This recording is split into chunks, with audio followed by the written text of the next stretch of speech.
అందరికీ నమస్కారం. జై శ్రీరామ్. ఇంటి వాస్తుకి చాలా ప్రాముఖ్యత ఉంటుంది. వాస్తు విషయంలో చాలా జాగ్రత్తగా ఉండాలి.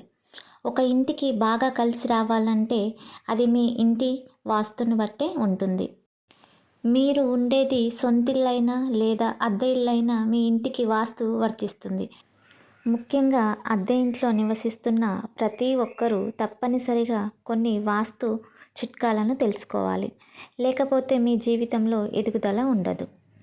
అద్దె ఇళ్లలో ఎలాంటి వాస్తును పాటించాలి, త్వరగా సొంతిల్లు కట్టుకోవాలంటే ఎలాంటి వాస్తు పరిహారాలు పాటించాలి అనే విషయాలను ఈ వీడియోలో తెలుసుకుందాం. త్వరగా సొంతిల్లు కట్టుకోవాలంటే ఎలాంటి వాస్తు పరిహారాలు పాటించాలి అనే విషయాలను ఈ వీడియోలో తెలుసుకుందాం. ముందుగా ఈ వీడియోకి ఒక లైక్, ప్రతి ఒక్కరూ జై శ్రీరామ్ అని కామెంట్ చేయండి. గృహప్రవేశాలు చేసేటప్పుడు కొత్త ఇంట్లో పాలు పొంగిస్తారు, కానీ అద్దె ఇల్లుకి మారేటప్పుడు మాత్రం ఎట్టి పరిస్థితుల్లోనూ పాలు పొంగించకూడదు. అద్దె ఇళ్లలో పాలు పొంగిస్తే ఆ శుభ ఫలితం మొత్తం ఆ ఇంటి యజమానికి చెందుతుంది. కాబట్టి అద్దె ఇంట్లోకి మారేటప్పుడు ఒక మంచి రోజును చూసుకొని కొత్త ఇంట్లోకి ప్రవేశిస్తే సరిపోతుంది. పాలు పొంగించాల్సిన పని లేదు. అద్దె ఇళ్లలో పాలు పొంగిస్తే మీ సొంతింటి కల నెరవేరే అవకాశాలు చాలా తక్కువగా ఉంటాయట. కాబట్టి అద్దె ఇంట్లో పాలు పొంగించకండి. అద్దె ఇంట్లో నివసించేవారు దక్షిణముఖంగా ఉండే ఇంటిని ఎంచుకోండి. వాస్తుపరంగా దక్షిణముఖంగా ఉండే ఇళ్లలోకి పుష్కలంగా సంపద చేకూరుతుంది. అలాగే తూర్పుముఖంగా ఉండే ఇళ్లలోకి దేవతలు ప్రవేశిస్తారు. మరీ ముఖ్యంగా చెప్పుల షాపు దగ్గరలో ఇంటిని తీసుకుంటే లక్ష్మీ కటాక్షంతో మీరు ఖచ్చితంగా కోటీశ్వరులయ్యే అవకాశం ఉంటుంది. కొత్త ఇంట్లోకి మారేటప్పుడు తప్పనిసరిగా ఓ మంచి రోజును చూసుకొని మారాలి. ఎట్టి పరిస్థితుల్లోనూ ఉన్న ఫలంగా ఇంటిని మారకూడదు. దీనివల్ల అనేక సమస్యలు ఏర్పడతాయి. శుక్రవారం రోజున కొత్త ఇంట్లోకి ప్రవేశిస్తే డబ్బు పరంగా బాగా కలిసి వస్తుంది. శుక్రవారం కుదరని వారు బుధవారం లేదా గురువారం రోజున కొత్త ఇంట్లోకి మారవచ్చు. ఇక అత్యవసర పరిస్థితుల్లో శనివారం మరియు ఆదివారం రోజున ఇల్లు మారవచ్చు. కానీ పొరపాటున కూడా సోమవారం మరియు మంగళవారం రోజుల్లో కొత్త ఇంట్లోకి అడుగు పెట్టకూడదు. ఈ 2 రోజుల్లో ఇల్లు మారితే మీ ఇంట్లో సమస్యలు ఏర్పడతాయి. కొత్త ఇంట్లోకి అడుగు పెట్టేటప్పుడు కొత్త చీపురుతో ఇంట్లోకి అడుగు పెట్టాలి. చీపురు పట్టుకొని ఇంట్లోకి అడుగు పెడితే మీ ఇంట్లో లక్ష్మీదేవి అడుగు పెడుతుంది. ఇంట్లో ఆర్థిక సమస్యలు లేకుండా ఉంటాయి. ఇంట్లోకి దుష్టశక్తులు ప్రవేశించకుండా మీ ఇంట్లోకి దైవశక్తులు ఆకర్షించాలంటే మీ ఇంటి గుమ్మం ముందు పసుపుతో స్వస్తిక్ గుర్తును గీయండి.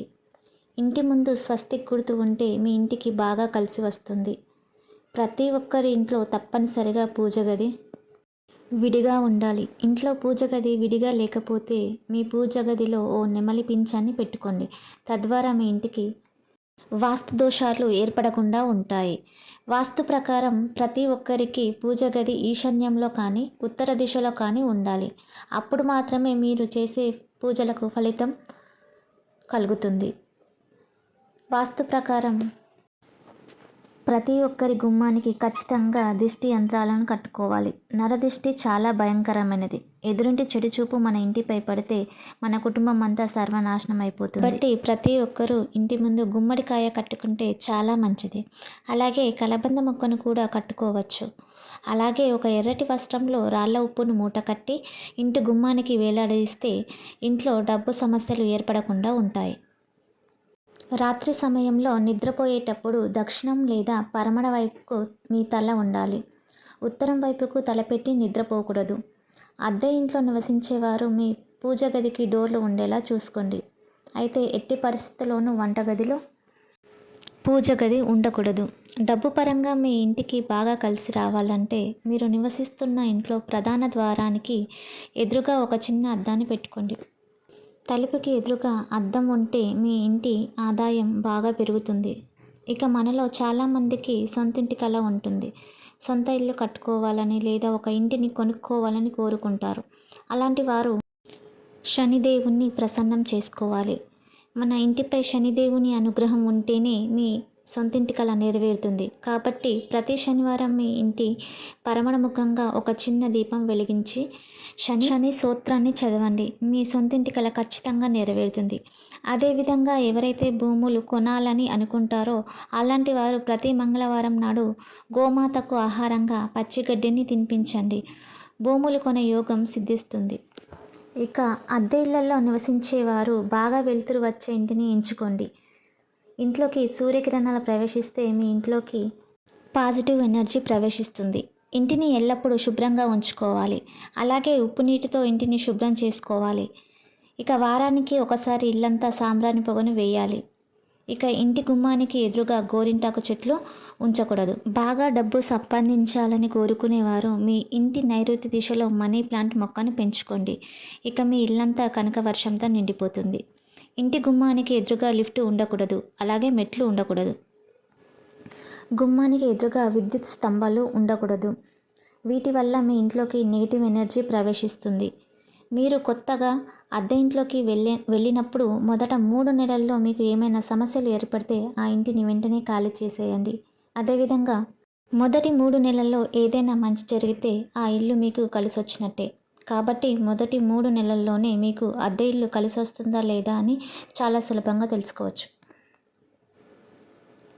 ఇల్లు కట్టుకోవాలని కోరుకునేవారు ఎక్కువగా దాన ధర్మాలను చేయండి. ఇది మీ పుణ్యాన్ని పెంచుతుంది. నైరుతి దిశలో బాల్కనీ ఉంటే కుటుంబంలో అనారోగ్య సమస్యలు ఏర్పడతాయి. నైరుతి దిశలో బెడ్రూమ్ ఉండాలి.